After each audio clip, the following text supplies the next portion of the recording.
Pourquoi externaliser les entreprises?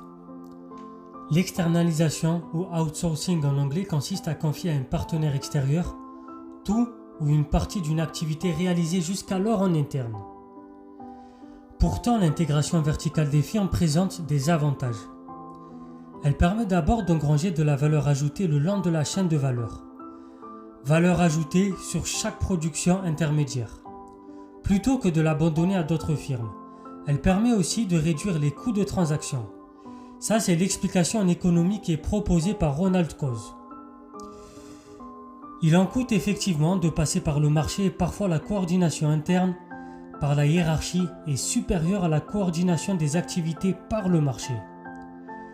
Mais l'intégration verticale amène les entreprises à consacrer des ressources rares, notamment en termes de capitaux, à des activités qu'elles ne maîtrisent pas.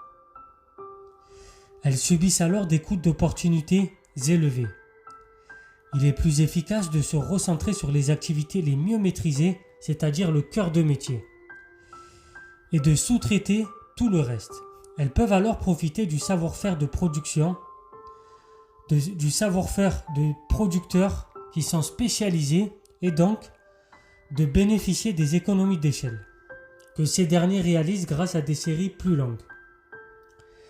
Et enfin, la dernière idée, c'est que les coûts de restructuration sont réduits en période de ralentissement conjoncturel et surtout lors des grandes mutations technologiques.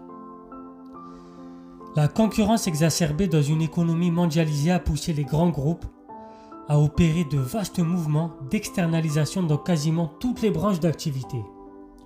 C'était Sosolintello, on a parlé de l'externalisation des entreprises. Abonnez-vous, partagez, likez tous les jours à 13h pour les vidéos économiques.